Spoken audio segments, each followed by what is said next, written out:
নামকেইটা কৈ দিয়কচোন। এডাল কি কয়? দংমিন হয়, দংমিন। দংমিন। আৰু এইটো স্বাগতম জনাইছোঁ মোৰ ইউটিউব চেনেললৈ। বৰ্তমান ভিডিঅ'টো বগীবিলৰ পৰা আৰম্ভ কৰিছোঁ। ইমান ধুনীয়া ভিউ পাছলৈ চাওকচোন, ইমান ধুনীয়া লাগিছে। আমি গৈ আছোঁ মালিনী থানলৈ। ৬০০০ বছৰ পুৰণি এখন জীয়া থানলৈ আপোনালোকক দেখাই যাম। আগতো বহুত ডাঙৰ ডাঙৰ ইউটিউবাৰ গৈছে, মই বৰ বিশেষ নকওঁ, বহুতে ভিডিঅ' বনাইছে। তাত গৈ লওঁ, যিমানখিনি পাৰোঁ আপোনালোকক দেখাবলৈ চেষ্টা ওলাই আহিলোঁ। ৫:৩০মান বজাত ওলাই দিলোঁ। এতিয়া পালোহি। আমাৰ লগত মা আহিছে, এয়া পূৰা ফটো মৰাত ব্যস্ত। বা আহিছে, মোৰ লগৰজনী। অনুভৱ কেনেকুৱা? বঢ়িয়া, বৰ ধুনীয়া পাহাৰ। আহিছিলোঁ দলংখন নহওঁতে লগৰখিনিৰ লগত, তেতিয়া হোৱা নাছিলোঁ। মই প্ৰথমবাৰ আহিছোঁ, বহুত বেছি ভাল লাগিছে। মই বনাই থাকোঁতে আহিছোঁ। এয়া পূৰা ফটো মৰাত ব্যস্ত।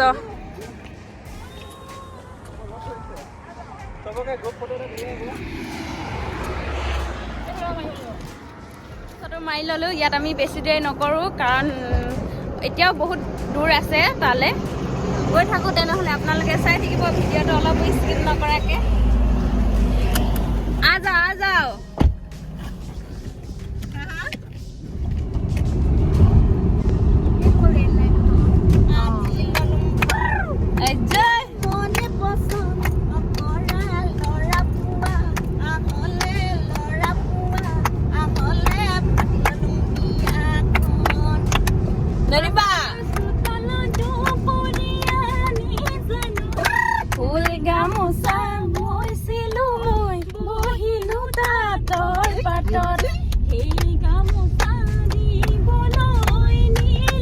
সোমালোহি আৰু অলপ বজাৰ কৰি ল'লে। কমলা এইপিনে আৰু গাহৰি লৈ লৈছে পুৰি খাবলৈ, তাৰ কাৰণে। আৰু গৈ থাকোঁ, বেছি দেৰি নালাগিব আৰু ন, পামগৈ আৰু।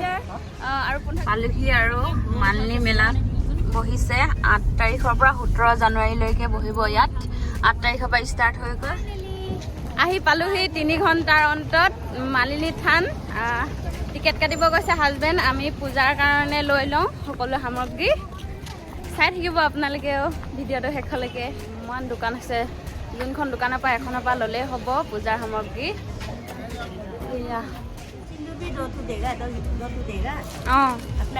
আশা পূৰণ হ'ল। এয়া টুকুৰিত লৈ ল'লোঁ পূজাৰ কাৰণে সামগ্ৰী। এতিয়া গৈ থাকোঁ, পূজা চূজা কৰি লওঁ, তাৰপিছত দেখাই আছোঁ। বহুত দিনৰ মূৰত আশা পূৰ হৈছে।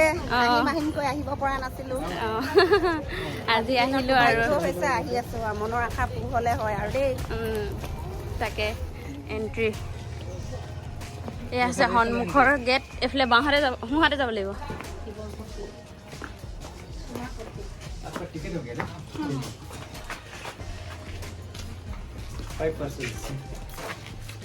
आपको ये अगरबत्ती मुझे दे दीजिए, ऊपर कचरा नहीं उठे।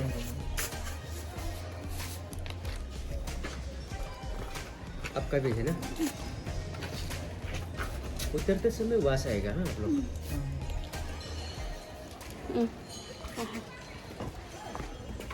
খিনি ওপৰত আছে। এতিয়া আমি আহি আছোঁ পাহাৰ বগাই বগাই। ভালকে দেই।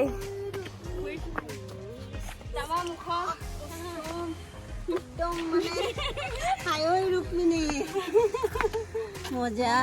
আমি ওপৰত ৰৈ থাকোঁ। কেনে পাইছে মনৰ আশা? খ জনতাই আহি দেৱীক সেৱা শুশ্ৰূষা কৰিছে। আমাৰো যাতে মনৰ আশা পূৰ হয়। এই দুজনৰ দেই। আৰু ওপৰত মানে হেৰি একো পলিথিন বা কাগজৰ ঠোঙা সেনেকুৱা বস্তু পেলাবলৈ নিদিয়ে। সেইটো কাৰণে ধূপৰ বাকচটো আগতে তাহাঁতি গেটতে ডাষ্টবিনত পেলাই দিছে আৰু ধূপখিনি দি পঠিয়াইছে। সেইখিনি পূৰা খালী কৰি আমি উলিয়াই ল'বলৈ দৰকাৰ নাই, সিহঁতি উলিয়াই দিছে।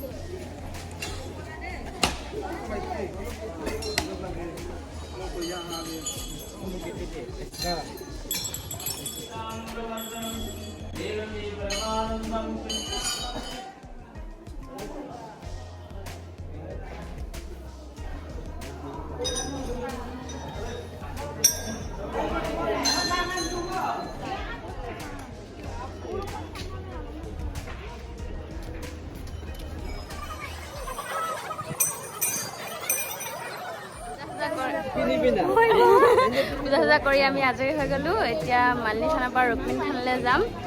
কোনটো ৰাস্তাই যাব লাগিব কৈছে? এইটো ছাইডে যায়। আগতে সেইফালে আছিলে বাৰু, বন্ধ কৰিলে ৰাস্তাটো। বেক ছাইডে প্ৰায় 6000 বছৰ পুৰণি হয়। আগতে মানে যোনখন মালিনী থান আছিলে সেইখন ভাঙি পুনৰ নতুনকৈ নিৰ্মাণ কৰা হৈছে। ইমান ধুনীয়াকৈ এইবোৰ সাঁচি ৰাখিছে। আৰু বেক ছাইডে মিউজিয়ামো আছে, তাতো বহুতখিনি বস্তু সাঁচি ৰখা হৈছে। মই যিমান পাৰোঁ দেখাবলৈ চেষ্টা কৰিম। এতিয়া আজি যদি খোলা আছে আপোনালোকে নিশ্চয় দেখিবলৈ পাব। তাতে ছানডে বন্ধ থাকে কাৰণ ৰুক্মিণী থান আহিবলৈ মালিনী থানাৰ কিনাৰেদি আহিব লাগিব। বহুত ওপৰলৈ আছে, পূৰা চিৰি বগাই ভাগৰে লাগিছে। পূৰা ওপৰত আছে। সেইটো কি সেইফালে সেইটো মন্দিৰটো দেখিছেনে? ভালকৈ দেখা পোৱাগৈ নাই যে সেইফালৰ পৰা এনেকৈ কৰি সেইফালৰ পৰা গৈ আহিছোঁ আমি। আৰু আছে পূৰা মাহেদি গৈ আছে। সেয়া আপুনি গৈ আহিলে? কেনেকুৱা লাগিলে? ভাল লাগিলে? ভাগৰ লাগিছে নি এতিয়া? অঁ বহক তেনে আমি গৈ আহোঁ দেই। আজি তামাম ৰ'দ দিছে, তামাম। এয়া চাওক, আৰু ওপৰলৈ যাবলৈ আছে। ইমানটো কথাই ক'ব মানে ইমানে ভাগৰ লাগিছে। পাহাৰ বগাই বগাই মাই কপ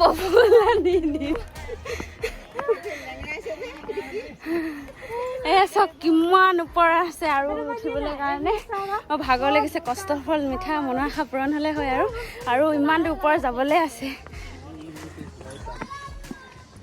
ইয়াত আমাৰ আছে গাড়ী পাৰ্কিং বহুত দূৰত। মন্দিৰটো সৰু তাত সেইটো মন্দিৰ এনেকৈ এপাক এনেকৈ ঘূৰি এনেকৈ আহিছোঁ। পুচকা পাছত খাম, আহি লওঁ। ট্ৰেডিশ্যনেল ড্ৰেছ পিন্ধি মন্দিৰ পালোহি।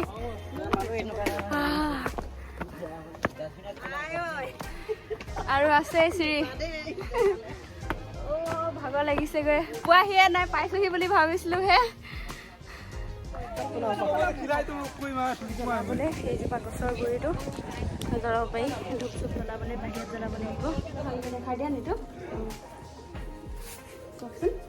ৰুক্মিণী হৰণ হৈছিলে, তেতিয়া ভগৱানে কুণ্ডল নগৰৰ পৰা হৰণ কৰি ইয়াতে আনি ৰাখিছিলে।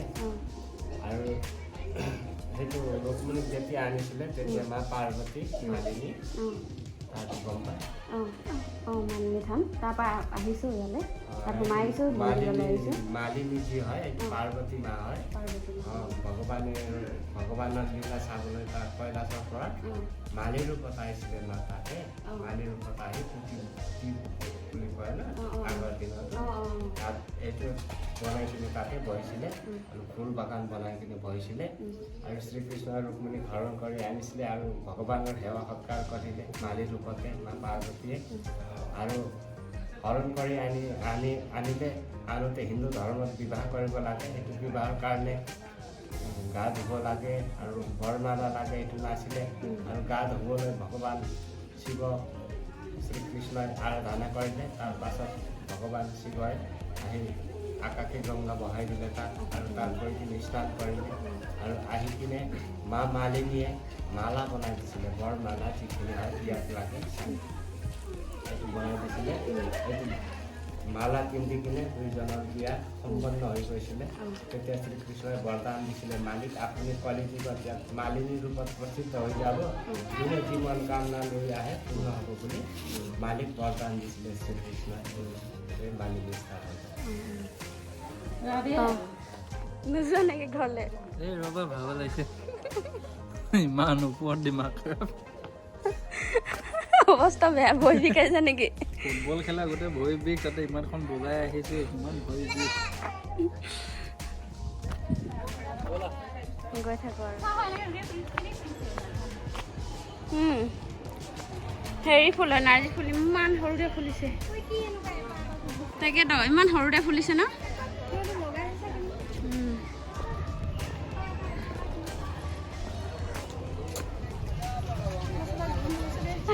নেখালে এইফালে পৰা ওলাই যামগৈ আকৌ আহিলোঁ এতিয়া আৰু খানা খাবলৈ যাম আমি নদীলৈ ইমান বেছি ৰ'দ দিছে আজি ক'বই নালাগে আৰু এয়া পুৰা পথাৰত পাৰ্কিং প্লেচ বনাই দিছে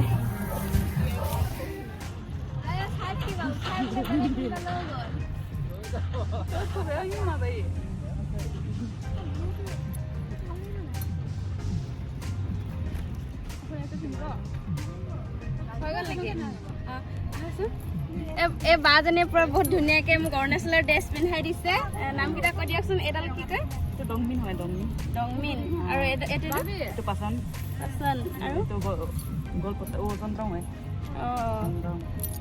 এইটো নিয়ম নাম ৰাজগল্লা কেনেকুৱা লাগিছে আমাৰ পাহাৰীয়া নাগিনী এইবোৰ আপোনালোক এটা বস্তু মন কৰিবলগীয়া আছে এইবোৰ অৰিজিনেল পইচা হয় 1907 চনৰ 1907 চনৰ ৰূপীয়ে হপায় ৰূপী India king of empire original পইচা হয় এইখিনি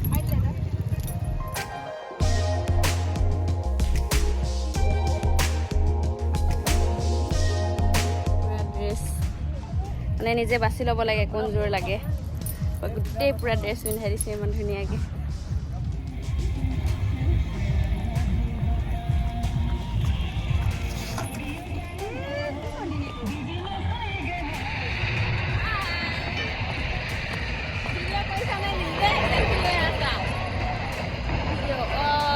বহুত ফূৰ্তি লাগিলে দেই ইয়াত আহি নথৈ আনন্দ ইমান দিনৰ পৰা আহিম আহিম কৈ আছিলোঁ লিকাবালি ফাইনেলি আহিলোঁ আমি গাই নদী কিনাৰত দেখাই দিয়া আমাৰ গাই নদীখন গাই নদী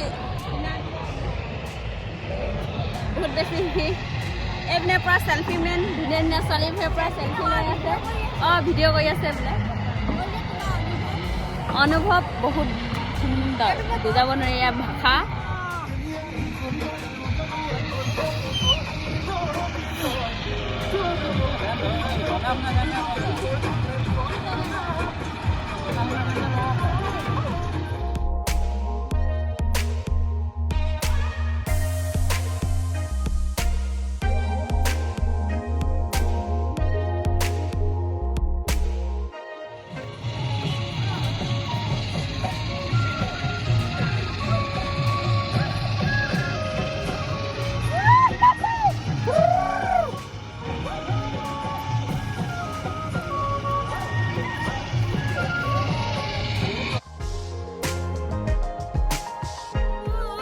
নকবা মাজনী টিপটপ দেখিলে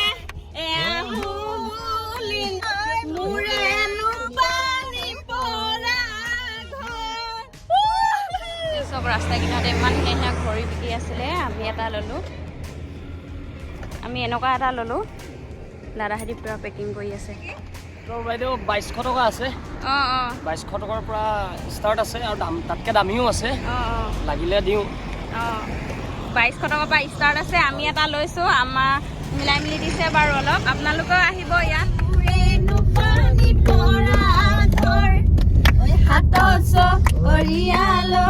পানীটো উকি থাকোঁতে মাজনী হাতত চৰিয়ালৈ পানীটো উকি থাকোঁতে মাজনী হ'বনো পানী লগা জ্বৰ গৈ আছোঁ বগীবিল দলঙৰ ওপৰত আৰু অলপ দেৰি থাকিব পাৰিলোঁ অলপ সন্ধিয়াও হৈ আছে সেইটো কাৰণে সোনকালে যাওঁ প্ৰায় 3 ঘণ্টামান লাগে ইয়াৰ পৰা ইমান ধুনীয়া লাগিছে জগন্নাথ মন্দিৰ ৰাতিৰ দৃশ্য চাওকচোন ওপৰত উঠি লগাইছে আকৌ ইমান ধুনীয়া লাগিছে